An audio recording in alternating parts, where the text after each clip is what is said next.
Oke, teman-teman sekalian, kita langsung saja masuk ke dalam pembahasan kita tentang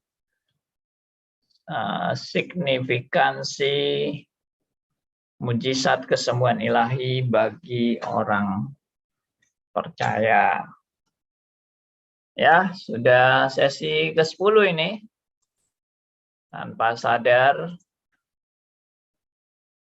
kita sudah bahas sana-sini, dan kita terus diteguhkan. Kita makin disadarkan, diinsyafkan bagaimana orang Kristen memandang mujizat. Jadi mujizat itu bukan segala-galanya, saudara ya. Mujizat itu bukan tujuan akhir hidup kita. Tapi mujizat itu hanya sebagai tanda. Oke, saya sudah ingatkan bolak-balik ini. Mujizat sebagai tanda. Tanda yang menyertai orang-orang yang diutus oleh Allah. Sehingga segala pemberitaannya itu diteguhkan. Pemberitaannya itu diteguhkan melalui tanda-tanda yang menyertai orang yang diutus oleh Allah. Bukan berarti kalau tanpa mujizat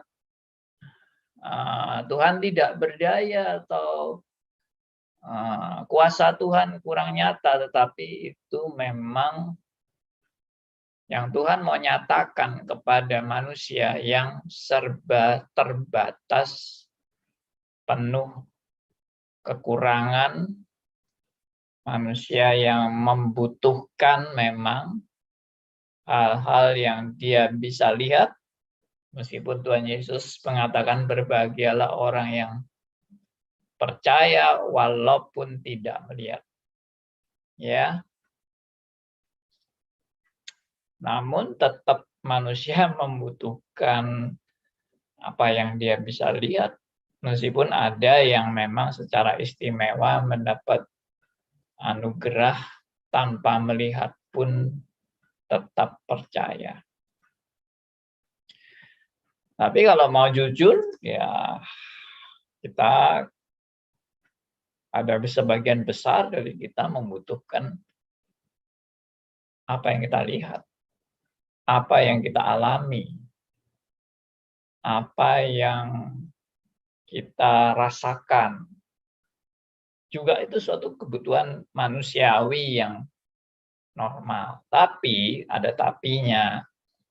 Kalau sampai ya tanda-tanda itu membuat Anda menangkap message yang sebenarnya atau berita yang sebenarnya, ya, yang Tuhan mau sampaikan di balik mujizat. Jadi ada berita yang sebenarnya yang Tuhan mau sampaikan di balik mujizat. Nah, kalau Anda dan saya menangkap itu namanya amazing grace, ya. Itu namanya adalah anugerah Tuhan yang diberikan kepada orang-orang pilihannya, orang-orang yang dikasihinya, sampai mengerti apa maksud Tuhan di balik mujizat. Tapi orang yang tidak memahami kebenaran ini, dia cari mujizat terus sudah. Dia bahkan tidak peduli, ya, dia tidak peduli dengan segala message di balik mujizat. Itu nggak penting. Yang penting pokoknya aku mengalami mujizat. Nah, itu sudah suatu penyimpangan daripada tujuan mujizat itu sendiri diberikan. Ya, kalau Anda akhirnya hanya mengejar mujizat, itu adalah penyimpangan dari tujuan mujizat yang sebenarnya. Ya, kenapa mujizat diadakan oleh Tuhan? Nah, itu ada tujuan di balik mujizat. Nah, itulah pengantar yang beberapa kali saya selalu tekankan, dan saya harap saudara menangkap poin-poin penting ini. Yang lain saudara bisa lihat dari YouTube sebelumnya ini, dari bagian pertama sampai bagian ke-9, dan hari ini kita masuk ke bagian ke-10. Ya, oke. Ya, ini yang sudah saya bahas. Jadi mujizat-mujizat itu hanya sebagai tanda yang menyertai. Ya, hanya tanda yang menyertai orang-orang dengan jabatan khusus sebagai utusan Bapa di surga. Jabatan yang disertai tanda-tanda ajaib itu adalah, ya, disimpulkan oleh para teolog itu adalah 3 jabatan, yaitu jabatan nabi, ya, sebagai tanda kenabian, jabatan rasul, tanda kerasulan, dan jabatan mesianik, tanda mesianik. Ya. Nah, itu ada di beberapa ayat. Kita bisa lihat di Kisah 2 ayat 22, dan juga bisa dibaca juga Ibrani 2 ayat 4. Nah, silakan teman-teman ada yang mau bacakan Kisah 2 ayat 22 dan Ibrani 2 ayat 4. Ya, yang mau bacakan silakan bisa angkat tangan buat kita semua. Ya, Bu Nita silakan. Baik, Pak. Kisah Para Rasul 2 ayat 22, betul ya, Pak? Yes, benar. Hai orang-orang Israel, dengarlah perkataan ini. Yang aku maksudkan ialah Yesus dari Nazaret, seorang yang telah ditentukan Allah dan yang dinyatakan kepadamu dengan kekuatan-kekuatan dan mukjizat-mukjizat dan tanda-tanda yang dilakukan oleh Allah dengan perantaraan Dia di tengah-tengah kamu, seperti yang kamu tahu. Yes, terima kasih. Ya, sebentar saya tampilkan ayatnya. Nah, ini. Jadi dari ayat ini kita langsung sudah bisa menangkap, ya. Nah, ini saya blok. Hai orang-orang Israel, dengarlah perkataan ini. Yang aku maksudkan ialah Yesus dari Nazaret, seorang yang, ya, perhatikan, seorang yang telah, ya, seorang yang telah ditentukan Allah dan yang dinyatakan kepadamu dengan kekuatan-kekuatan dan mujizat-mujizat dan tanda-tanda. Inilah Yesus yang disertai kekuatan-kekuatan dan mujizat-mujizat dan tanda-tanda. Ini semua maksudnya sama, yaitu Kristus datang dengan disertai tanda-tanda ajaib, ya, yang dilakukan oleh Allah dengan perantaraan Dia di tengah-tengah kamu, seperti yang kamu tahu.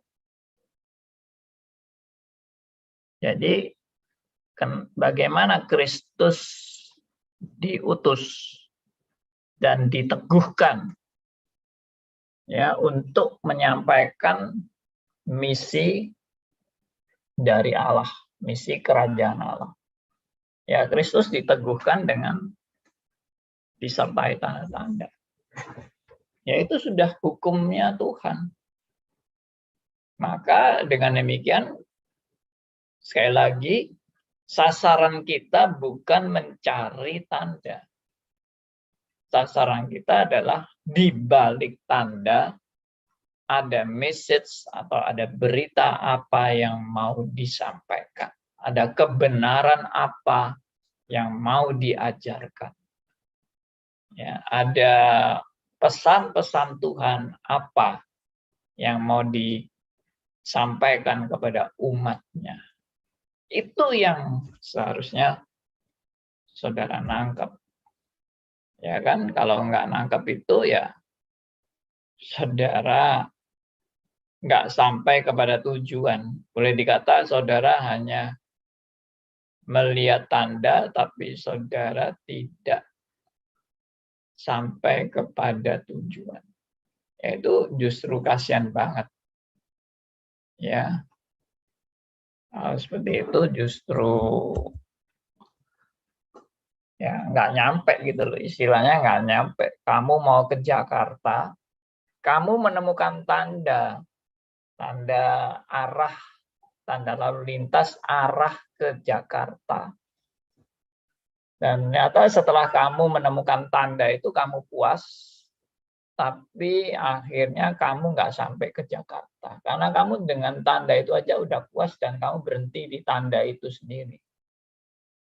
Kamu, kendaraanmu begitu menemukan tanda itu, Anda terperangah melihat tanda arah ke Jakarta, Anda terkagum-kagum dengan tanda itu, dan Anda berhenti terus di situ dan tidak dilanjutkan perjalanan Anda. Berarti Anda itu nggak nyampe ke tujuan, hanya karena terperangah dengan tanda. Padahal tanda itu hanya dipakai untuk meneguhkan suatu berita yang mau disampaikan oleh utusan Allah ini, ya berita itu justru Anda nggak nangkep. Nah, itu prihatin kan, sangat sayang. Nah, ayat berikutnya adalah Ibrani 2 ayat 4. Ya, tolong ada teman lain yang mau bacakan Ibrani 2 ayat 4. Silakan. Boleh buka mic-nya. Yang mau baca silakan. Saya bacakan Pak Andi. Ya, Pak Budi silakan. Ibrani 2 ayat 4. Allah meneguhkan kesaksian mereka oleh tanda-tanda dan mujizat-mujizat dan oleh berbagai-bagai pernyataan kekuasaan dan karunia Roh Kudus yang dibagi-bagikannya menurut kehendaknya. Ya, terima kasih. Perhatikan kalimat ini, Allah meneguhkan. Nah, itu yang tadi saya katakan kan, tanda itu untuk meneguhkan. Meneguhkan apa? Meneguhkan kesaksian mereka. Jadi yang mau diteguhkan apa? Kesaksian mereka. Kesaksian mereka itu kesaksian apa sih? Ya tentunya kesaksian tentang Yesus Kristus kan, kesaksian tentang firman-Nya kan.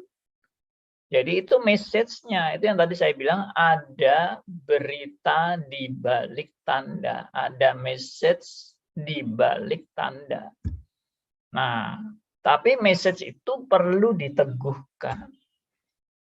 Ya, diteguhkan dengan apa? Dengan disertai tanda-tanda. Nah, jadi saya ulang lagi ya kalimatnya ini. Allah meneguhkan kesaksian mereka oleh tanda-tanda dan mujizat-mujizat dan oleh berbagai penyataan kekuasaan dan karena Roh Kudus yang dibagi-bagikannya menurut kehendaknya. Oke? Anda tidak perlu terlalu pusing dengan ayat ini untuk mengartikan, tetapi saya hanya mau menekankan kalimat Allah meneguhkan kesaksian mereka oleh tanda-tanda dan mujizat dan oleh berbagai penyataan kekuasaan. Oke, jadi udah nggak perlu diragukan lagi bahwa mujizat itu bukan tujuan akhir. Mujizat cuma tanda yang menyertai. Nah, kalau Anda sudah melihat tanda yang menyertai, tapi Anda tidak sampai kepada tujuan akhir, itu kasihan banget. Gitu loh. Orang yang tergila-gila dengan tanda lalu tidak mencapai tujuan tanda itu diberikan. Kenapa tujuan tanda itu diberikan? Anda tidak mencapai di situ. Itu sangat disayangkan. Anda hanya berhenti sampai di tanda. Terkagum-kagum dengan tanda. Terkagum-kagum dengan mujizat yang spektakuler, yang hebat. Akhirnya Anda cuma cari mujizat. Itu sama dengan Anda hanya mencari tanda. Tapi Anda tidak mencapai sasaran di balik tanda itu. Ya, ada tanda arah ke Jakarta. Tanda lalu lintas, ini arah ke Jakarta. Anda berhenti di tanda itu, Anda terkagum-kagum dengan tanda itu, Anda memuji-muji tanda itu, dan Anda merasa Anda sudah selesai setelah melihat tanda. Padahal Anda belum nyampe ke Jakarta. Nah, buat apa? Buat apa Anda mengagumi tanda arah ke Jakarta itu buat apa? Ya, ini semua ilustrasi ya. Saya harap saudara menangkap maksud saya. Oke, puji Tuhan. Ya. Baik, ada yang komplain kurang nggak dengar suara ya. Tapi ada yang bilang dengar kok suara, jadi mungkin bisa coba diperiksa kenapa bisa nggak ada suara. Oke, saya lanjut ya. Nah, tujuan hidup manusia berasal dari tujuan Allah menciptakan manusia. Jadi kalau saudara mau juga sebetulnya mau mengerti apa tujuan hidup manusia yang sebenarnya itu apa, saudara perlu menangkap tujuan hidup manusia. Karena kalau Anda nggak menangkap ini ya itu tadi, Anda cuma berhenti di tanda aja. Nah, kalau kita memahami kebenaran ini, tujuan Allah menciptakan manusia itu adalah untuk kemuliaan bagi Allah. Ya, bukan untuk kesembuhan atau kekayaan atau kesuksesan atau kenikmatan bagi manusia itu untuk berhappy-happy sendiri, hidup bagi kepentingan diri sendiri, hidup bagi kemuliaan diri sendiri. Apa itu? Itu nggak pernah diajarkan Alkitab seperti itu.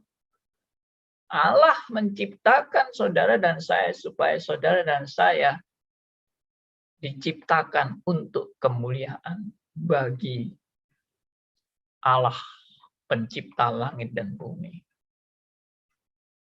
Itu tujuan yang benar dan itu tertulis di Katekismus singkat Westminster.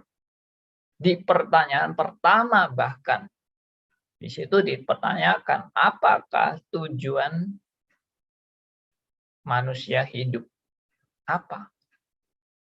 Nggak ada yang lain kecuali adalah untuk kemuliaan bagi Allah Sang Pencipta langit dan bumi. Orang yang pikiran sudah diperbarui oleh Roh Kudus, ya akan berpikir sehat, dan orang yang berpikir sehat akan sadar tujuan dia hidup buat apa. Orang yang logikanya juga sehat akan juga berpikir yang benar. Allah menciptakan manusia untuk kemuliaan bagi Allah, atau Allah menciptakan manusia supaya Allah mau menuruti segala keinginan manusia. Nah, itu kan konyol. Ya, tidak pernah ada kata-kata dalam Alkitab Allah menciptakan manusia supaya pada akhirnya Allah mau menuruti segala keinginan manusia. Itu konyol banget kan. Itu orang kalau punya pikiran sehat aja sudah bisa jawab dengan benar, yaitu apa? Allah menciptakan manusia untuk manusia boleh hidup seturut dengan maunya Tuhan. Allah menciptakan manusia supaya diberi anugerah hidup, supaya hidup manusia boleh berjalan sesuai dengan maksud dan rencana Allah. Dan maksud dan rencana Allah itu apa? Maksud dan rencana Allah adalah manusia yang diciptakan adalah manusia yang hidup bagi kemuliaan Allah. Sudah, nggak ada yang lebih dari itu. Anda mau hidup apa yang paling berarti? Bukan hidup untuk diri sendiri. Hidup yang paling berarti bukan hidup untuk diri sendiri. Hidup yang paling berarti adalah hidup bagi Sang Pencipta. Itu yang paling berarti dan itu sesuai dengan buku pedoman, handbook. Ya, Anda kalau beli barang, apa misalkan lemari es, ya, Anda beli lemari es. Bagaimana menggunakan lemari es? Anda tidak bisa menggunakan lemari es untuk menyimpan sepatu Anda. Konyol banget kan? Anda mau mempergunakan lemari es yang baru ini mau buat apa? Bukan untuk menyimpan sepatu. Ya, Anda harus baca bagaimana menggunakan lemari es ini sesuai dengan maksud daripada orang yang pabrik yang membuat lemari es ini. Dia mengeluarkan buku pegangan, buku aturannya, aturan menggunakan ya lemari es ini kan. Nah, kalau Anda gunakan ini, yang paling benar adalah Anda menggunakannya sesuai dengan maksud dari pabrik yang membuat mesin lemari es ini. Itu yang benar. Anda harus menjalankan sesuai dengan handbook-nya. Nah, sekarang handbook saudara dan saya dalam menjalani hidup itu harus handbook dari Sang Pencipta. Tidak bisa handbook yang Anda buat sendiri, lalu Anda bikin tujuan-tujuan Anda sendiri, semau Anda sendiri. Itu nggak bisa. Karena apa? Yang menciptakan Anda siapa? Yang menciptakan Anda itu bukan Anda sendiri. Yang menciptakan Anda itu adalah Sang Pencipta, yaitu Allah. Dan Allah itulah yang punya hak untuk menentukan ciptaannya ini mau dibuat apa. Ya, dan tujuannya mau buat apa. Itu yang punya hak menentukan adalah Sang Pencipta. Nah, kiranya Anda memahami kenapa Sang Pencipta mengutus orang-orang utusannya. Kenapa orang-orang utusannya yang sudah diutus disertai tanda-tanda. Dan kenapa tujuan Tuhan mengutus nabi, mengutus rasul, mengutus Mesias? Apa tujuannya? Itu yang paling utama. Dan bukan tergila-gila dengan tanda-tandanya. Oke?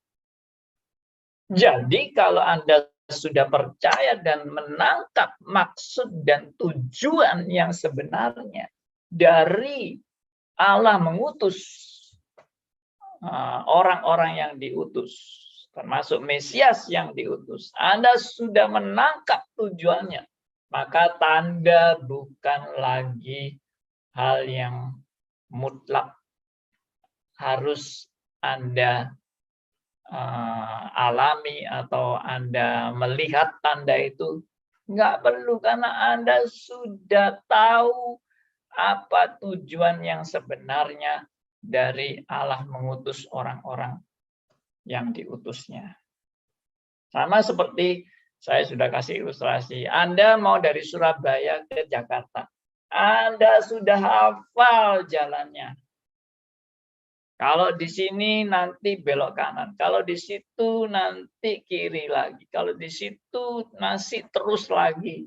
Anda sudah hafal jalan-jalan seluruhnya dari Surabaya ke Jakarta. Maka kalau Anda sudah tahu semuanya, Anda tidak memerlukan tanda itu lagi. Nggak perlu, karena Anda sudah menangkap message-nya, menangkap maksud daripada tanda itu diberikan. Itu bukan lagi menjadi hal kebutuhan Anda. Oke, saya harap kita menangkap ini. Jadi seperti yang saya pernah ungkapkan, saudara, ada tanda, tidak ada tanda. Bagi orang percaya, yang terpenting adalah Tuhan tetap beserta aku. Gitu. Baik aku mengalami mujizat maupun tidak ada mujizat, yang terpenting dalam hidupku adalah Tuhan beserta aku. Itu. Bahkan kalau toh aku tidak mengalami mujizat sama sekali, dan doaku tidak dikabulkan Tuhan, dan aku menghadapi masalah-masalah yang berat dalam hidupku, dan bahkan musibah-musibah, dan bahkan sakit penyakit, dan bahkan yang membawa aku kepada kematian, sampai kepada detik-detik menghadapi kematian. Bukan tanda lagi yang menjadi hal yang utama dalam hidupku. Tapi yang menjadi utama adalah aku percaya Tuhan beserta aku. Itu yang terpenting, saudara. Lalu bukan Tuhan beserta, lalu, sukacita Tuhan beserta aku sukacita. No. Mengapa Tuhan menyertai aku? Yaitu untuk aku melaksanakan kehendak-Nya. Kenapa aku melaksanakan kehendak-Nya? Dengan aku melaksanakan kehendak-Nya, aku mendapat anugerah. Hidupku boleh memuliakan nama-Nya. Itu. Tapi aku ini nggak layak. Aku juga tidak sanggup untuk melaksanakan kehendak-Nya. Aku seringkali gagal. Apakah aku masih sanggup memuliakan nama-Nya? Memang bukan kamu yang sanggup memuliakan nama-Nya. Yang sanggup memuliakan nama Tuhan adalah karena kasih karunia daripada Roh Kudus yang mengubah hidup saudara dan saya dari hari ke hari untuk berjalan dalam tuntunannya, dalam bimbingannya, di dalam hajarannya, dalam didikannya, menginsyafkan Anda dan saya untuk menyadari ketidaklayakan, kebobrokan kita, sehingga dengan segala keberadaan kita yang penuh dengan kelemahan dan kekurangan ini, Tuhan boleh memakai ya barang yang sebenarnya tanah liat yang tidak berguna ini boleh dipakai bagi kemuliaan namanya.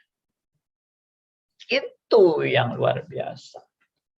Saya melihat itulah berita Alkitab. Tuhan tidak memakai orang-orang hebat, orang-orang suci, bersih, tanpa dosa, tanpa cacat, tanpa celah, tanpa kelemahan, tanpa kekurangan, ya, yang sempurna 100%. Tidak. Tuhan tidak memakai orang-orang model begitu. Kalau seperti ada yang seperti itu pasti penuh dengan kemunafikan, kepalsuan, kepura-puraan, karena ingin disebut sebagai orang sempurna, tanpa cacat, tanpa kelemahan, tanpa kekurangan, tanpa dosa. Nah, itu yang saya sudah juga koreksi dalam beberapa sesi yang saya bahas tentang bagaimana hidup sebagai Calvinis sejati, ya itu saya sudah bahas. Apakah Calvinis sejati itu? Bagaimana sih konsep Alkitab tentang orang rohani? Bagaimana sih yang namanya memuliakan Allah? Sanggupkah saudara dan saya memuliakan Allah? Sejujurnya aja, terlalu sombong kalau saya katakan saya sanggup memuliakan Allah dalam hidup saya. Terlalu sombong. Justru Roh Kudus menyadarkan saudara dan saya, kita semua nggak ada yang layak dalam memuliakan Allah. Kalau toh sampai Tuhan mau pakai, itu semata-mata karena anugerahnya. Itu benar-benar luar biasa. Merenungkan anugerahnya itu luar biasa. Ya, puji Tuhan. Kalau saudara dan saya boleh dibawa dalam anugerahnya yang luar biasa. Ya, anugerah luar biasa bukan merasa, oh aku sudah suci, aku sudah bersih, aku sudah lebih rohani dari orang lain. Orang lain begitu bobrok, saya begitu layak di hadapan Tuhan. Bukan seperti itu. Justru itu bukan ajaran Alkitab. Ya, bersyukur sekali. Tuhan selalu mengingatkan saudara dan saya. Nah, sekali lagi kembali ke mujizat ini. Jadi motivasi kita jangan kita mengejar mujizat, tergila-gila dengan mujizat, terbius dengan mujizat. Ya, sepertinya sudah kecanduan dengan mujizat. Kalau nggak ada mujizat, nggak enak rasanya. Ya, emangnya Anda nggak paham apa maksud Tuhan.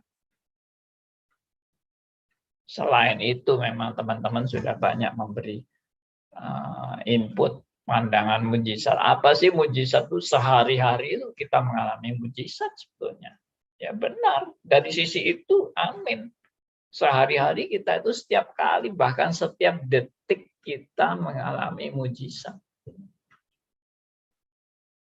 Tapi nggak terasa kalau itu mujizat. Ya, saya kan pernah bilang, misalnya ilustrasi paling ringan, saudara pernah nggak mikir bahwa di dunia ini cadangan oksigennya habis? Pernah mikir nggak? Kalau manusia menyediakan oksigen, bisa habis cadangannya ya, kayak masa-masa dulu COVID yang, waduh parah bener itu, ya COVID Delta itu yang, waduh, boleh dikata setiap menit ada orang mati, kehabisan oksigen dan sebagainya. Itu manusia membuat jatah oksigen bisa kehabisan. Tapi seandainya jatah oksigen bagi seluruh manusia yang hidup di dunia ini habis, itu apa jadinya? Ya, itu mujizat kan? Anda pernah mikir enggak untuk berkontribusi memberi sumbangsih cadangan oksigen bagi seluruh manusia di dunia ini? Mungkin mikir aja enggak ya, Pak. ya sudah, ini otomatis oksigen muncul-muncul di dunia setiap hari. Saya boleh hirup dengan bebas oksigen ini, nggak pernah mikir dan tidak pernah khawatir oksigen habis.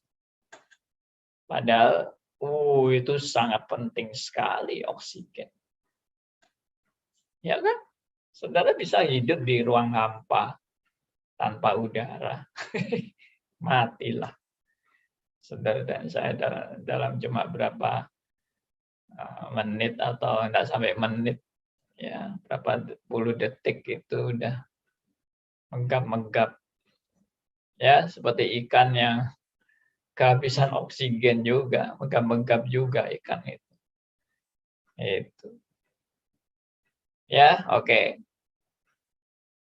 Jadi kembali lagi, untuk mengerti tujuan mujizat ya harus mengerti tujuan Allah memberikan mujizat kepada orang-orang yang diutusnya. Nah, itu tadi untuk meneguhkan, ya kan? Di ayat tadi itu. Coba saya terus dulu. Saya ulangi lagi nih. Nah ini, Allah meneguhkan kesaksian mereka oleh tanda-tanda dan mujizat-mujizat dan oleh berbagai penyataan kekuasaan dan seterusnya. Sudah, kurang apa lagi? Anda tidak perlu ragu-ragu dengan apa yang saya sudah tegaskan, bahwa mujizat hanyalah tanda yang menyertai untuk meneguhkan kesaksian dari orang-orang yang diutus oleh Allah. Itu poinnya itu. Saya harap saudara nangkep. Jangan menjadi manusia yang terbius dengan mujizat sehingga tidak nangkep berita yang mau disampaikan. Nah, apa saja Pak beritanya? Iya, itu saya sudah menyediakan video YouTube, ya, ratusan YouTube kita sudah buat, meskipun belum diedit dengan bagus YouTube ini, tapi apa adanya sudah langsung diupload gitu aja. Tapi yang penting saudara menangkap, ya, menangkap esensi poin-poin yang diberitakan dalam obrolan santai dan Q&A dan ya acara-acara yang lain, ya. Baik, saya membahas tentang pencobaan, ya, saya membahas tentang katekismus Heidelberg, ya, secara beruntun. Kalau pencobaan saya membahasnya hari Selasa pagi, besok jam 9 pagi sampai jam 10. Kalau Heidelberg itu hari Kamis pagi jam 9 sampai jam 10. Ya. Kalau obrolan santai Senin 7:30 sampai jam 9 malam. Kalau Q&A hari Kamis jam 7:30 sampai jam 9 malam waktu Indonesia bagian Barat. Oke, saya lanjutkan ya.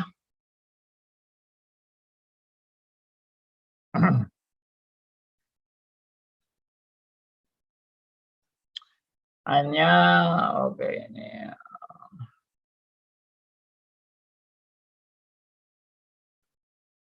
ya, hanya melalui mujizat Allah baru bisa dimuliakan. Apakah hanya dengan mujizat, kesuksesan, kekayaan baru Allah bisa dimuliakan? Nah, ini kita sudah bahas. Ya tidak, ya. Tuhan itu dimuliakan dengan segala keadaan. Entah dengan mujizat, entah tanpa mujizat, entah dengan tanda spektakuler, entah dengan biasa-biasa saja. Allah dimuliakan di dalam segala sesuatu. Ya, itu di 1 Korintus 10 ayat 31. Jika engkau makan, jika engkau minum, jika engkau melakukan sesuatu yang lain, lakukanlah semuanya untuk kemuliaan bagi Allah. Ya, kita seringkali tidak melakukan itu untuk kemuliaan bagi Allah. Kita seringkali lakukan kalau makan, ya karena aku lapar. Aku minum karena aku haus. Kalau aku melakukan segala sesuatu yang lain adalah untuk memenuhi kebutuhan-kebutuhanku dan kepentingan-kepentingan. Tapi ayat Alkitab ini berkata, kamu makan, kamu minum, kamu melakukan segala sesuatu yang lain, berarti tanpa kecuali, lakukanlah semuanya untuk kemuliaan bagi Allah. Ya udah jelas kan? Bagaimana aku memuliakan Allah? Ya tadi sudah. Bolak-balik saya sudah jelaskan. Yaitu dengan kita belajar melakukan kehendaknya. Bagaimana aku mengerti kehendaknya? Ya belajar firman-Nya. Bagaimana aku belajar firman-Nya? Silakan ikuti acara-acara kita di obrolan santai ini, di Q&A. Mari kita belajar bersama. Ya. Oke. Jadi Allah bisa dimuliakan dalam segala perkara. Rasul Paulus pada saat doanya tidak dikabulkan, dia tetap memuliakan Allah. Itu. Seharusnya orang percaya itu begitu. Doanya tidak dikabulkan, tapi tetap memuliakan Allah. Bukan doa kalau dikabulkan baru memuliakan Allah. Kalau tidak dikabulkan, tidak memuliakan Allah. Salah besar.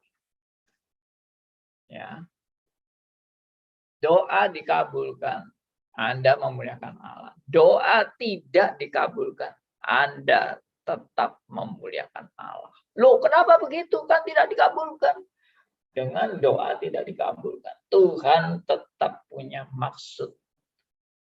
Dan kebenarannya dinyatakan dalam hidup Anda. Itu yang saya sudah bahas, 2 Korintus 12 ayat 7-10.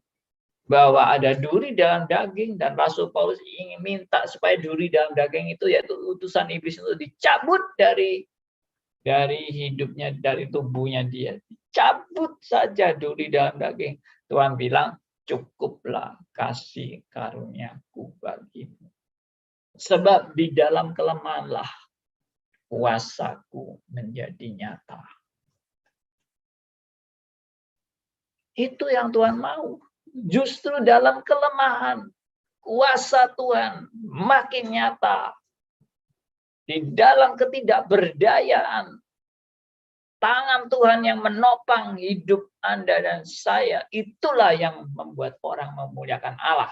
Bukan karena kehebatan Anda orang memuliakan Allah, tapi karena orang boleh melihat hidup Anda ditopang oleh Allah, sehingga mereka bukan memuliakan Anda, tapi mereka memuliakan Allah. Akan sangat ironis kalau manusia yang sedang ditopang oleh Allah akhirnya dimuliakan adalah manusia, dan Allah diabaikan oleh orang-orang yang memuliakan manusia itu. Sangat menyedihkan. Ya, saya melihat banyak orang-orang pelaku mujizat. Siapa yang dimuliakan pada akhirnya? Ya, mestinya jawabannya ya Allah yang dimuliakan kan? Tapi jujur aja, apa benar Allah yang dimuliakan? Bukan hamba Tuhan itu yang dimuliakan. Dan yang dicari-cari. Dan yang dianggap sakti. Yang dianggap hebat, tangannya penuh dengan kesaktian. Ya, seperti Ponari. Apa orang tujuannya cari Ponari? Dan apa tujuannya orang cari hamba Tuhan? Coba direnungkan baik-baik. Ya. Oke. Apakah dengan mujizat Allah pasti dimuliakan? Ya, Firaun, Mesir, dan Israel paling banyak sudah jawab. Saya sudah jawab. Jadi Tidak ada jaminan orang yang sudah mengalami mujizat akan memuliakan Allah. Tidak ada jaminan. Banyak orang yang mendapat mujizat tapi mengutuki Allah, melupakan Allah, tidak peduli dengan Allah. Karena apa? Saking kagumnya dengan mujizat, dia lupa kepada yang memberi. Sama seperti anak kecil dikasih kado, mainan yang waduh, bagi dia super hebat mainan ini. Wah, dia begitu serius, dia begitu peduli dengan mainannya. Tapi dia lupa siapa yang memberikan mainan ini. Dan dia tidak pernah peduli kepada siapa pemberinya. Dia hanya sibuk dengan mainannya. Seperti itulah orang yang tidak memuliakan Allah. Meskipun mereka mengalami mujizat. Meskipun mereka adalah pelaku mujizat. Tapi bukan Allah yang dimuliakan. Dirinya yang dimuliakan. Nah, itu menyedihkan sekali. Ya, itu biarlah menjadi koreksi untuk Anda dan saya. Nah, ini menjadi suatu warning bagi saudara dan saya yang saya juga terus ingatkan bahwa mujizat itu malah bisa dipakai setan untuk menipu dan menarik banyak orang untuk lebih mengutamakan atau memberhalakan mujizat daripada pemberi mujizat, seperti yang tadi saya bilang. Selain itu menarik orang untuk percaya pada Mesias dan Rasul dan Nabi palsu. Yang dipercaya itu adalah Mesias palsu. Yang dia percaya itu Rasul palsu. Yang dia percaya Nabi palsu. Yang dia percaya pengajar-pengajar palsu. Dan memang sudah dinubuatkan di Alkitab bahwa nanti akan muncul nabi palsu, rasul palsu, pengajar palsu, hamba-hamba Tuhan palsu. Ya, pelaku-pelaku mujizat yang tidak masuk surga.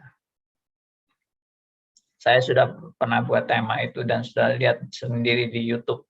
Pelaku mujizat yang ditolak surga. Ya, pelaku mujizat ditolak surga. Bagaimana itu? Oke. Mujizat itu sebenarnya masuk dalam kategori wilayah anugerah umum. Karena semua orang bisa mengalami mujizat. Ya, 10 orang kusta yang mengalami mujizat, hanya 1 yang kembali.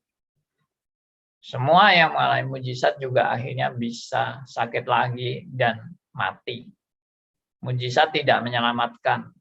Bahkan pelaku mujizat dan yang mengalami mujizat pun bisa masuk neraka. Ya.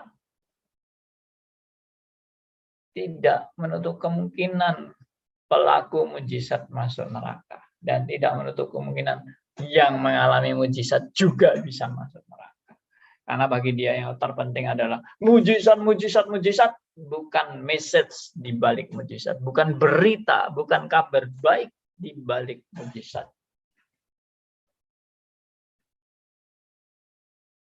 Yang dicari selalu mujizat. Ya, oke. Harap ini Anda betul-betul menangkap, menghayati, ya, memperhatikan dengan benar. Sehingga Anda juga terus boleh bertumbuh dalam kebenaran demi kebenaran. Mujizat tidak boleh menggeser anugerah Allah yang paling utama. Perhatikan. Mujizat tidak boleh menggeser anugerah Allah yang paling utama. Yaitu pengorbanan Kristus di kayu salib. Itu adalah pusat rencana Allah di dunia ini.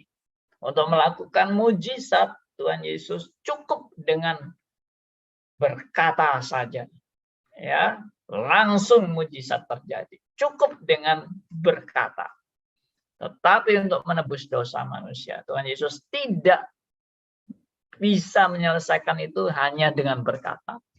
Tetapi Tuhan Yesus harus mengorbankan dirinya sebagai penebus dosa umat manusia.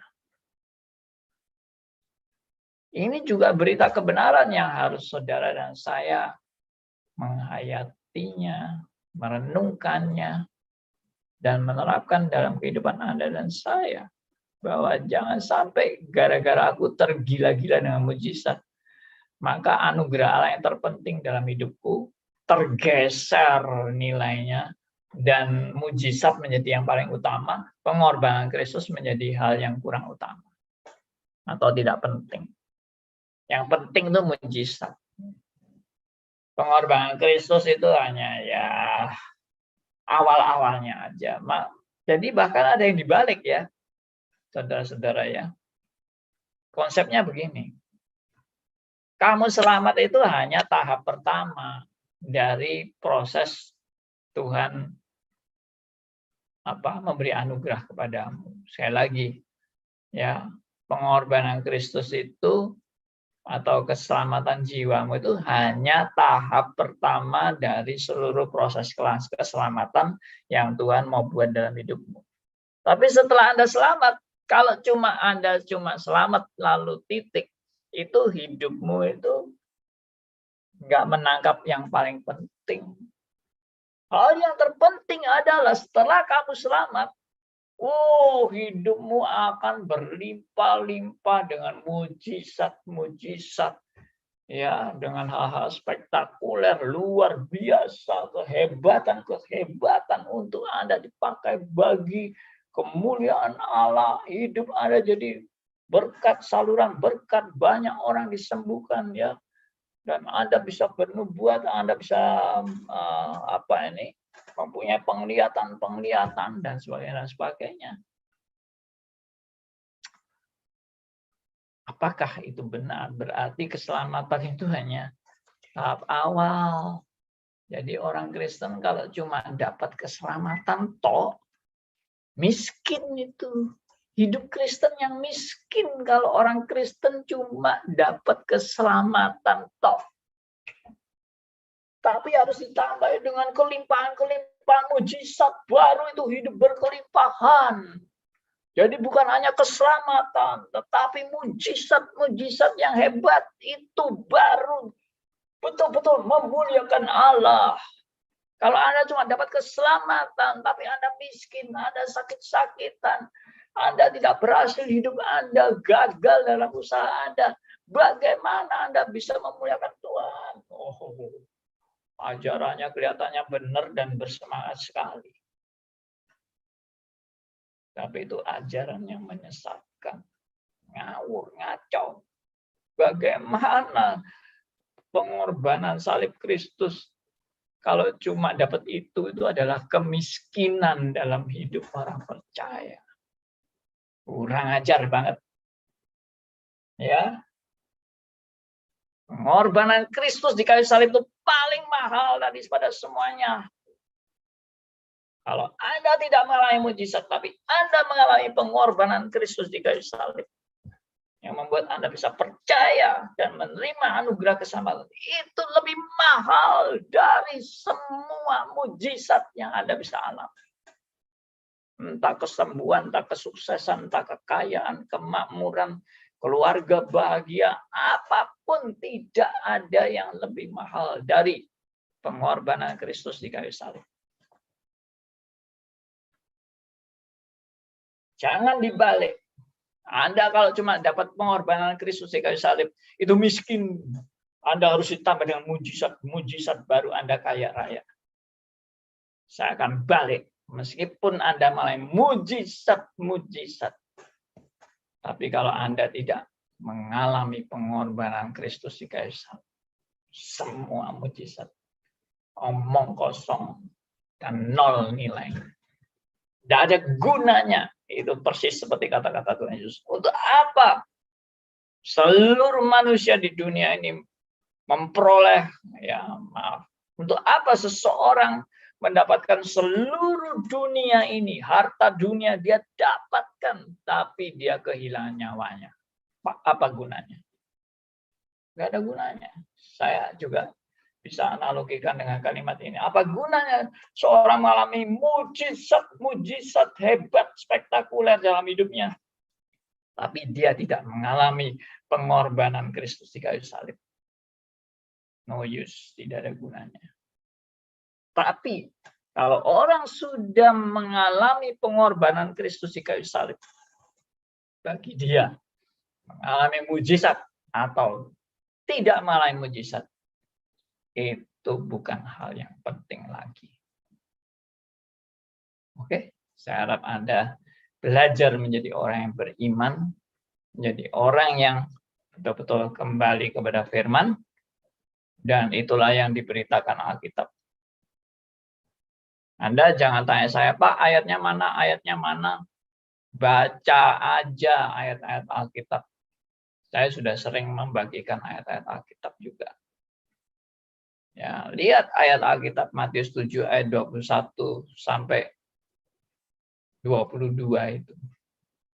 Ya, terutama ayat 22. Ya, 22 dan 23. Siapa orang yang diterima oleh Allah? Bukan pelaku-pelaku mujizat. Oke, saya harap ini menjadi suatu yang sangat meneguhkan Anda dan saya. Jadi, suatu saat kalau Anda dalam hidup Anda dan saya tidak mengalami mujizat lagi. Kalau suatu saat Anda mengalami musibah dan tidak ada yang menolong lagi. Kalau suatu saat Anda menghadapi detik kematian dan tidak ada lagi pertolongan mujizat untuk menyembuhkan Anda dan mempertahankan hidup Anda, itu sudah tidak ada lagi pertolongan itu. Jangan kecewa. Dan jangan katakan Tuhan sudah meninggalkan aku karena aku tidak lagi mengalami mujizat. Jangan katakan bahwa aku kurang beriman karena aku tidak bisa minta mujizat lagi dari Tuhan. Tidak. Nah, pada detik-detik Anda mengalami itu, Anda makin diteguhkan akan arti nilai pengorbanan Kristus di kayu salib bagi Anda.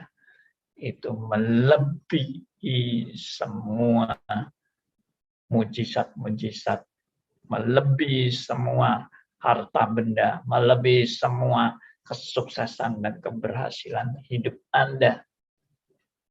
Anugerah Allah terlebih besar daripada semuanya, yaitu pengorbanan Kristus di kayu salib.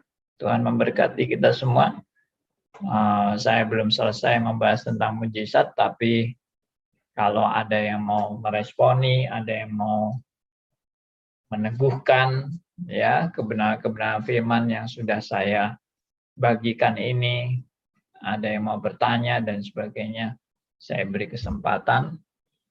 Dan memang acara kita adalah acara obrolan santai dan boleh bertanya jawab. Tuhan memberkati. Silakan kalau ada teman-teman yang mau meresponi, mau bertanya, bisa klik mic-nya atau kasih tanda tangan yang melambai-lambai gini supaya saya bisa lihat, oh ini ada teman mau bertanya, atau bisa juga di YouTube. Kalau mau bertanya, tolong host juga bisa bantu melihatkan di YouTube ya. Siapa yang mau bertanya bisa lewat chatting di YouTube atau juga chat di Zoom. Nah, ini saya akan bacakan, ada teman yang sudah masukkan pertanyaannya di Zoom. Selamat malam Pak Andi. Kalau kita berdoa dan dikabulkan, kita lebih mudah mengerti kalau Tuhan menyertai kita. Karena doa kita dikabulkan. Bagaimana dengan sebaliknya? Kalau kita terus berdoa dan tidak dikabulkan, malah terjadi sebaliknya. Bagaimana cara kita mengetahui dan mengerti kalau Tuhan tetap menyertai kita? Terima kasih. Ya, bagus pertanyaannya Pak Irwantoro. Ya, jawabannya adalah Tuhan menyertai kita. Apapun yang terjadi, entah doamu dijawab, entah doamu tidak dijawab, entah kamu mengalami mujizat, entah kamu tidak mengalami mujizat, Entah kamu hidupnya lancar, entah hidupmu banyak hambatan, entah kamu sehat walafiat atau hidupmu penuh dengan sakit penyakit, Tuhan tetap menyertai anak-anaknya. Itu janji Tuhan. Janji Tuhan tidak mengatakan bahwa kalau kamu baik baru tak sertai, kalau kamu nggak baik aku tinggalkan. Ya, kalau kamu setia, aku senang dengan kamu. Kamu nggak setia, aku benci dan aku akan binasakan kamu. Tidak. Tuhan sebagai Bapa begitu mengasihi anak-anaknya. Dan tidak ada bapak yang memberikan batu kepada anaknya yang minta roti. Tidak ada bapak yang memberikan ular berbisa kepada anaknya yang minta ikan. Nggak ada. Tapi bapak yang baik menghajar anak-anaknya. Bapak yang tidak mengajar anak-anaknya justru bapak yang kurang baik. Atau tidak baik bahkan. Tapi bapak yang baik akan menghajar untuk mendidik anaknya makin dewasa, bertumbuh dalam kebenaran demi kebenaran. Itulah anugerahnya. Oke, jadi Allah menyertai atau tidak menyertai? Oh, bagi anak Tuhan tidak perlu ada pertanyaan Allah menyertai atau tidak menyertai saya. Nggak ada pertanyaan seperti itu karena Allah selalu menyertai setiap anak-anaknya. Makanya namanya Immanuel. Tuhan selalu beserta. Beserta buat apa? Beserta supaya hidupku boleh dipersembahkan bagi kemuliaan namanya. Itu penyertaan Tuhan. Bukan penyertaan Tuhan itu buat kepentingan kamu, kenikmatan kamu, kamu menjadi yang hebat, kamu sukses, kamu kaya raya, kamu sehat walafiat, kamu tidak mungkin mati. Bukan. Tuhan menyertai kamu dalam rangka hidupmu dipakai bagi kemuliaan namanya. Itu dengan 1001 macam jalan Tuhan pakai. Jangan bilang ada yang merumuskan jalannya. Tuhan pakailah aku, melalui aku kaya raya. Pakailah aku, melalui aku selalu sukses pekerjaanku. Pakailah aku, kalau aku mengalami kesembuhan dari segala penyakitku. Anda mengalami kesembuhan, tidak mengalami kesembuhan, Anda kaya atau tidak kaya, Anda sukses atau tidak sukses, Tuhan tetap mau pakai hidupmu untuk kemuliaan bagi namanya. Dan itu penyertaannya. Ya, itu berita Alkitab. Semua yang saya beritakan adalah berita Alkitab. Kalau Anda tidak percaya, ujilah kata-kata saya dengan Alkitab. Kalau emang nggak benar, tegur saya. Tunjukkan firman. Pak, menurut firman kok begini-begini. Bapak ngomongnya kok begini. Nah, nanti akan saya jawab. Kalau emang saya salah, saya akan ngaku salah. Kalau emang Alkitab yang berkata begitu dan mengoreksi kesalahan saya akan mengaku di hadapan Anda, saya memang salah. Tapi kalau tidak, ya masa saya dipasang ngaku salah, memang saya nggak salah. Oke, saya berhenti sampai di sini. Silakan ada teman yang mau bicara. Ada? Andi? Silakan, Pak. Siapa ini? Pak Yohanes. Ya, Pak. Saya setuju, Pak, dengan semua yang dikatakan Pak Andi. Terutama yang tadi, jangan menggeser anugerah Allah, yaitu pengorbanan Yesus Kristus di kayu salib.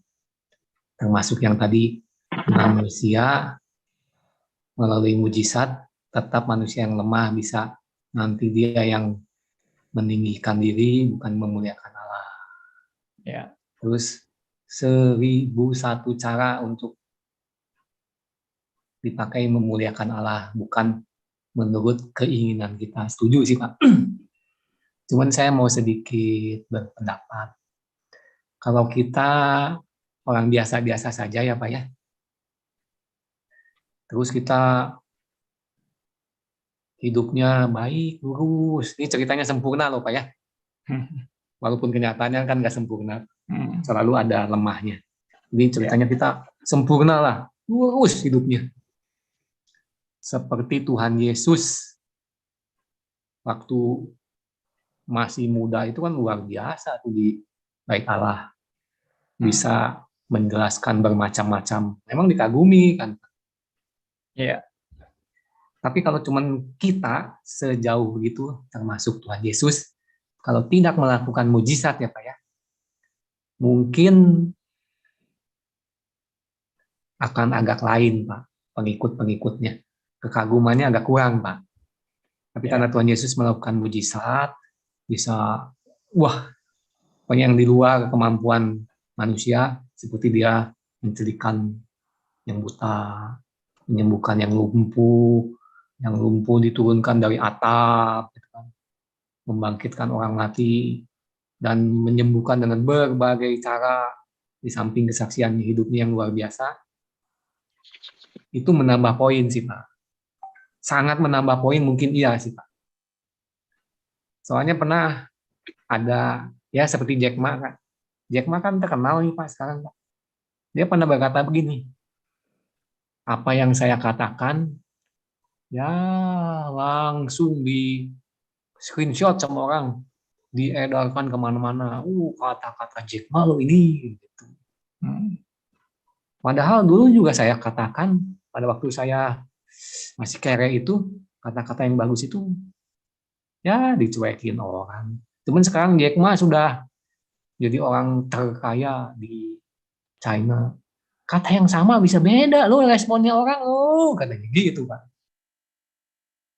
Jadi kalau kita hidupnya lurus, baik itu, ya orang kagum sih. Pernah itu Pak, saya dengar di satu pertemuan, tuh si itu pegawai negeri yang jujur, lurus.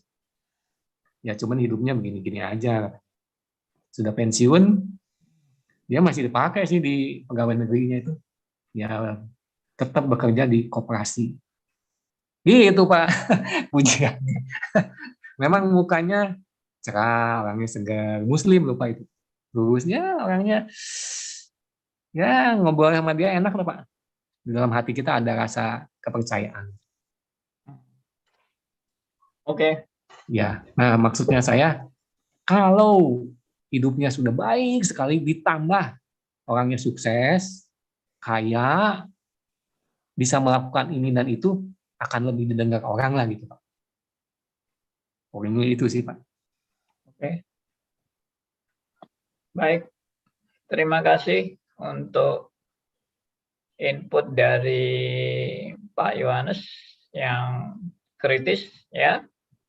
Dan saya senang dengan pemikiran-pemikiran kritis seperti ini karena kadang-kadang kita nggak mikir ya seperti itu. Tapi ini jawaban saya.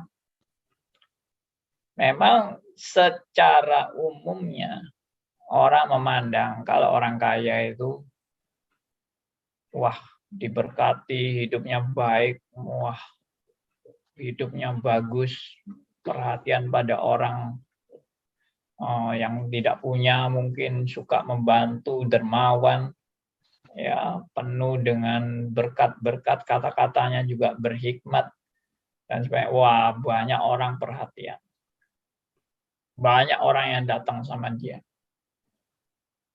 Cuma ini pelajaran yang pernah saya sampaikan. Bagi para pemimpin yang banyak orang ikut dia.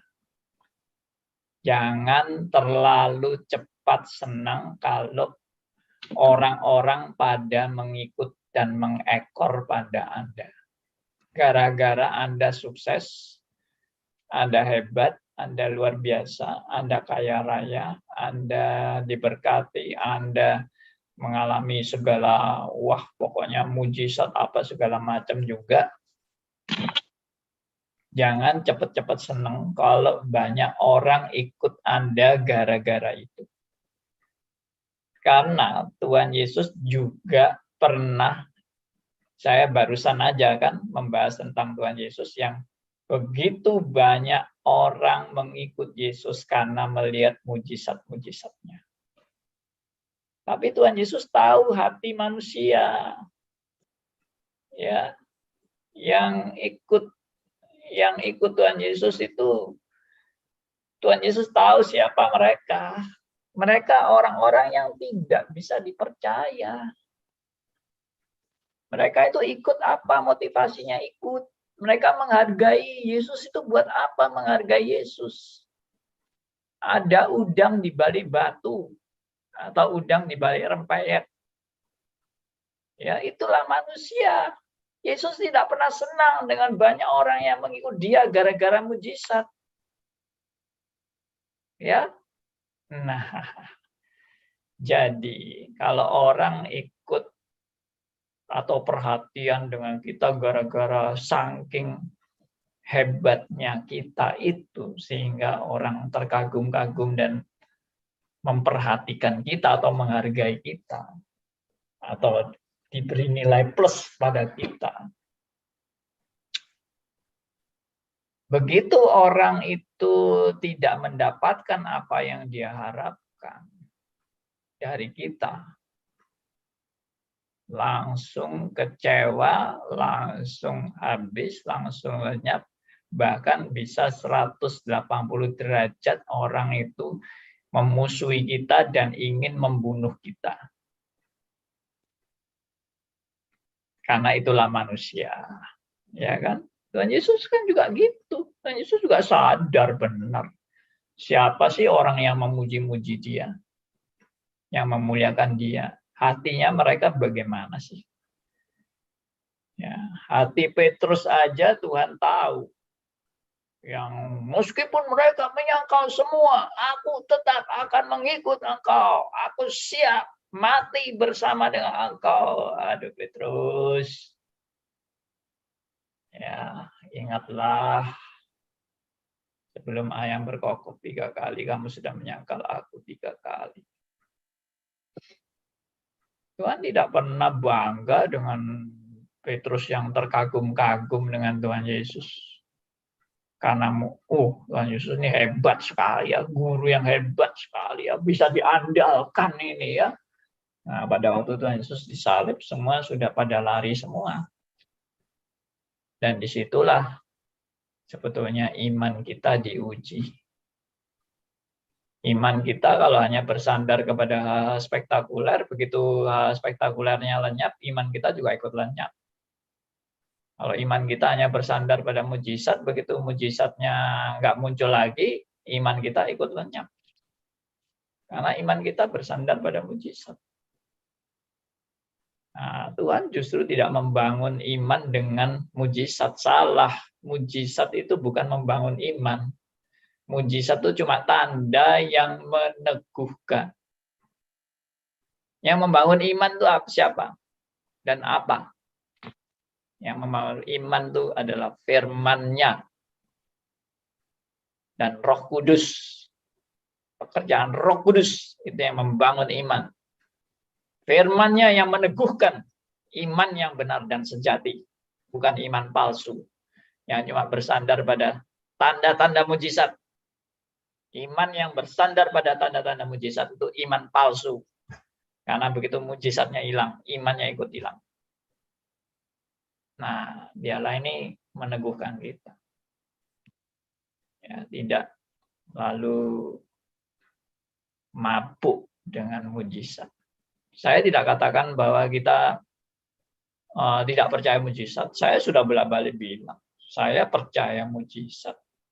Saya juga tidak katakan bahwa manusia tidak butuh mujizat. Saya juga mengaku manusia juga butuh mujizat. Tapi mujizat itu ya tadi itu saya bilang, itu cuma tanda. Tanda untuk kita sampai kepada message yang sebenarnya. Jadi yang bisa membuat sampai kita pada message yang sebenarnya itu siapa? Bukan mujizatnya. Salah, bukan kesuksesan kita, bukan karena kehebatan kita. Semua karena anugerah Tuhan. Kalau bukan anugerah Tuhan, Firaun tetap tetap mengeraskan kepala. Itu. Padahal mujizat yang dilihat Firaun sudah tidak kurang-kurang lagi. Ya. Bangsa Israel yang lihat mujizat-mujizat tak henti-hentinya. Tetap keras kepala, tegar tengkuk. Itu. Jadi itu jadi pelajaran lah buat kita. Orang-orang yang tergila-gila dengan mujizat, kita jangan mengulang kesalahan bangsa Israel yang tergila-gila dengan mujizat. Ya, jangan mengulang. Oke. Silakan teman-teman lain kalau ada yang mau, silakan Pak Aryo mau Ya. bicara. Tentang tanda atau tanda mujizat. Tanda-tanda itu ya hanya sekedar tanda, tetapi ya sangat berbahaya kalau itu menjadi tujuan. Ya. Bahkan tanda itu bisa jadi kepalsuan seperti merek jam itu. Merek itu ya tanda menunjukkan jam apa gitu. Tapi itu bisa menyesatkan luar biasa. Harga 100.000 sampai 100 juta itunya perbandingannya. Itu contohnya pendeta terkenal Pak Alex misalkan itu. Dia punya tanda-tanda ke apa ya yang menunjuk dia seorang nabi misalkan itu tanda-tanda. Nah itu tanda-tanda itu jadi fokusnya hingga akhirnya dia jadi hancur konyol oleh karena dia sangat tanda adalah fenomena. Nah fenomena itu sangat begitu rupa dipercayainya oleh dia sehingga akhirnya dia hancur konyol. Padahal dia salah satu orang terbesar dalam sejarah Indonesia, dalam sejarah gereja Indonesia lah. Kalau lihat fenomena yang dia sampaikan lagi-lagi fenomena, yaitu gereja yang terbesar di dunia dan sebagainya. Sampai kita lanjutkan lagi pada Salomo. Waduh, fenomenanya medeni banget ya. Itu sudah berita sukses yang 60 tahun. Tapi dia belai selamat hampir hancur. Itu dia ngeri betul.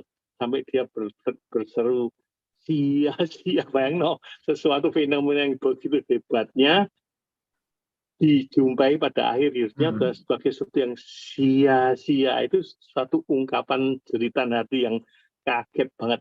Dan itu akibatnya walaupun dia selamat karena dia seorang yang pilihan Tuhan, orang umat pilihan yang mungkin dia selamat, tetapi masih berlanjut itu kata sia-sianya itu anak cucunya hancur semua oleh keteladanan melihat fenomena kakek moyangnya itu. Ya, itu aja, Pak. Oke. Terima kasih Pak Aryo. Masukannya yang sangat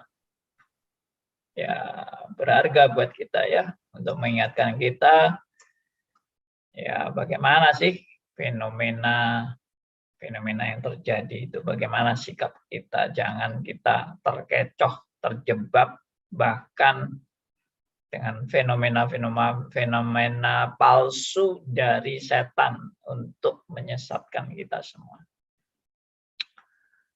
Baik, ada yang lain yang mau bertanya atau menanggapi? Ya kalau nggak ada, saya mungkin berikan pada Pak Budi nih. Kelihatannya Pak Budi dulu pernah mau sampaikan sesuatu tapi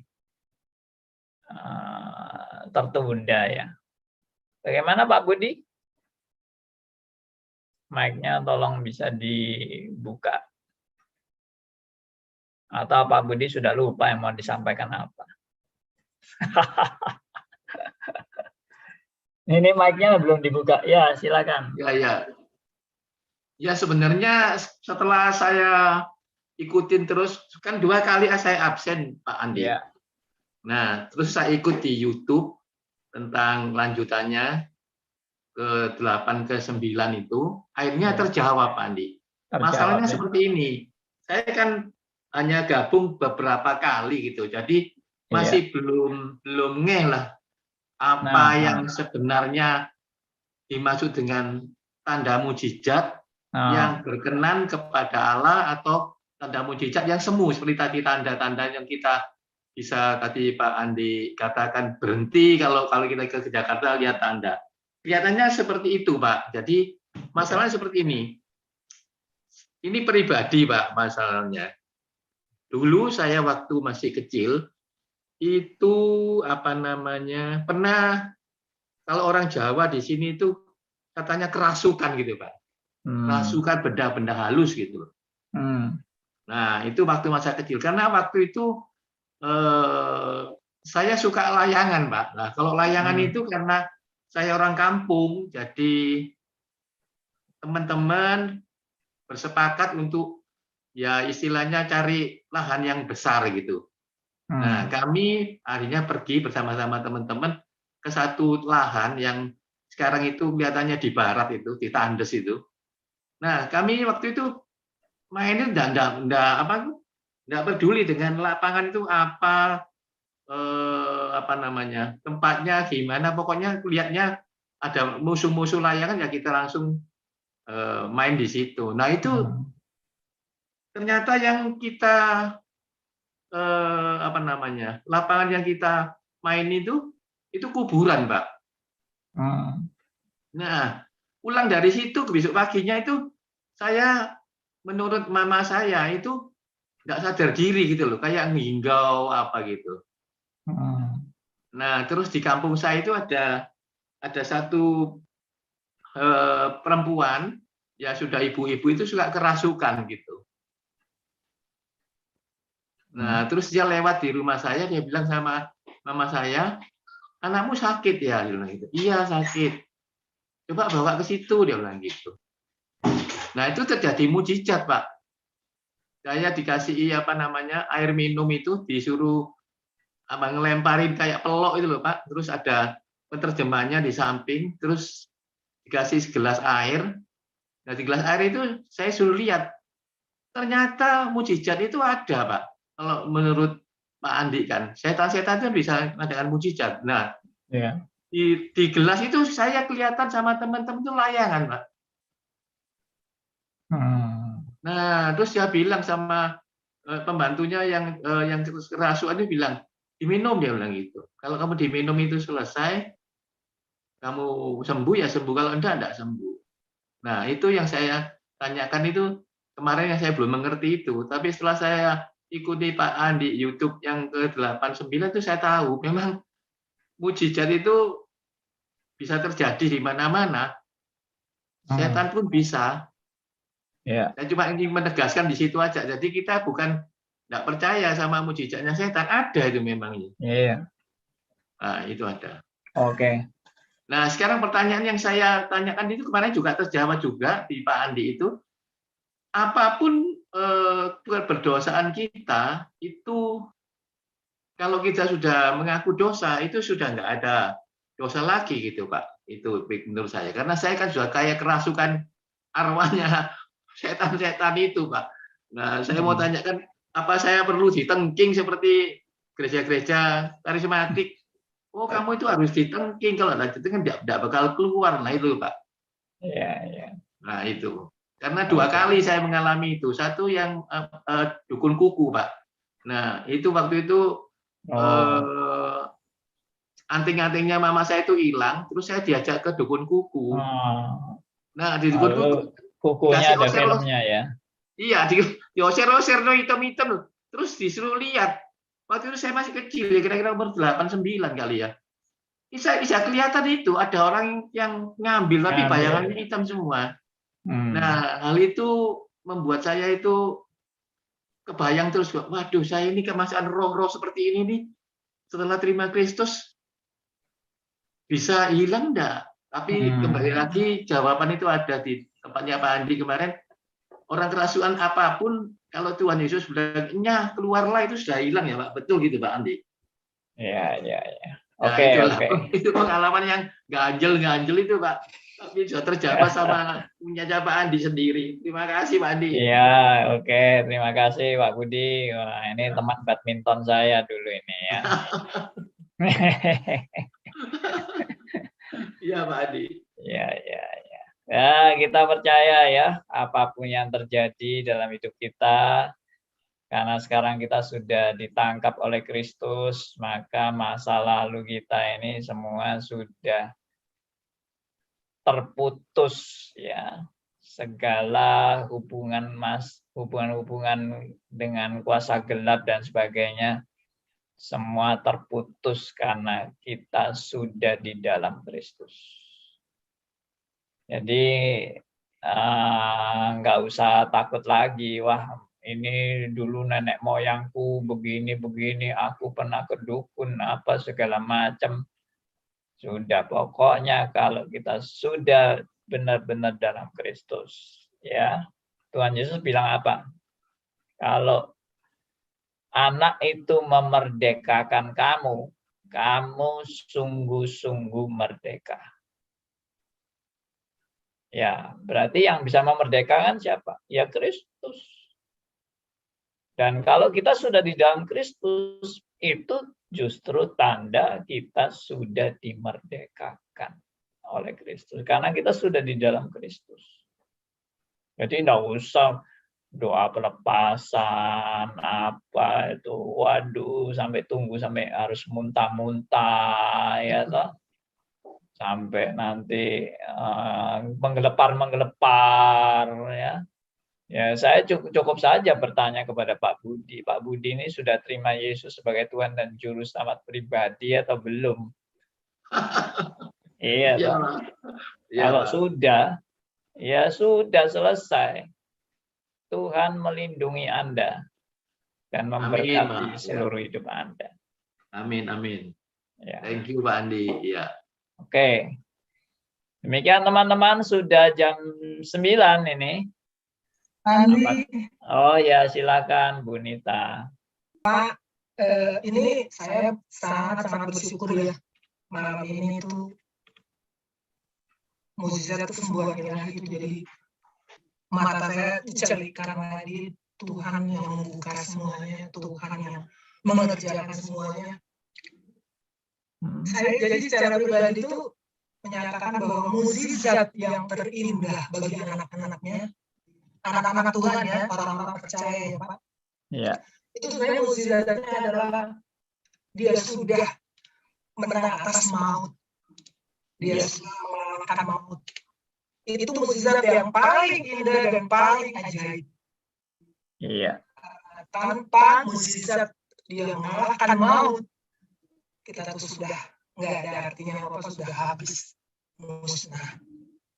Itulah. Saya bersyukur sekali ini karena saya pikir ya kalau dengan kesulitan yang datang, sakit penyakit, apapun kematian, kita harus menang di dalam dia. Harus. Ya. Karena kita percaya Tuhan tidak pernah sedikit pun meninggalkan kita. Dan buktinya kita masih ada sampai saat ini pun itu adalah anugerah yang ajaib, yang tidak bisa diberikan oleh siapa-siapa kecuali Tuhan Yesus. Amin, Pak. Amin. Oke, terima kasih Bu Nita buat kesaksiannya bahwa yang terpenting dalam hidup kita itu adalah kita sudah ditebus oleh karya Kristus, menang atas maut, dibebaskan dari kuasa dosa, perhambaan terhadap dosa. Kita sekarang boleh menjadi orang-orang yang merdeka dalam Kristus. Puji Tuhan. Itu anugerah yang terbesar, melampaui segala mujizat-mujizat lain. Ya, tidak ada mujizat yang lebih besar kecuali Kristus sudah mau berkorban bagi kita semua. Oke, demikian teman, kita selesaikan acara kita. Kita bersyukur karena kita boleh mendapat kebenaran demi kebenaran. Biarlah ini boleh makin memperteguh iman kita dalam mengikut Tuhan dalam kehidupan kita semua. Ya, untuk doa penutup, saya boleh minta Pak Heru Praptono untuk memimpin kita dalam doa. Baik, mari kita satu dalam doa. Bapa kami yang bertahta di kerajaan surga, kami sekali lagi mengucap syukur untuk semua hal yang sudah Tuhan tetap izinkan, tetapkan kami boleh berkumpul pada malam hari ini. Dan Tuhan memberi kami pengertian yang lebih dalam mengenai hal-hal yang tidak kami mengerti, yang sulit kami mengerti berkaitan dengan mukjizat-mukjizat yang terjadi, dan kami menyadari bahwa tanda ini pun bisa dimanfaatkan oleh setan untuk menipu kami. Tolonglah kami Tuhan supaya kami juga Roh Kudus yang memimpin kami untuk melihat di balik tanda-tanda, di balik bulu domba ini ada suara naga yang bisa kami kenali. Ajaran yang salah, ajaran yang palsu, yang ditutupi oleh kesembuhan dan kemakmuran boleh kami kenali. Kami serahkan juga Bapak Andi Halim untuk terus dapat membimbing kami semua selangkah demi selangkah, supaya kami benar-benar mengerti hal ini, dan kami juga boleh membagikan kepada rekan-rekan lain yang juga mempunyai pertanyaan-pertanyaan yang sama dengan kami. Kami serahkan malam hari ini saat kami akan beristirahat, biar Tuhan tolong malam hari ini kami beristirahat dan besok pagi boleh dibangunkan, diberi kekuatan untuk melakukan kegiatan tugas yang Tuhan berikan untuk esok. Dalam nama Tuhan Yesus Kristus kami berdoa. Amin.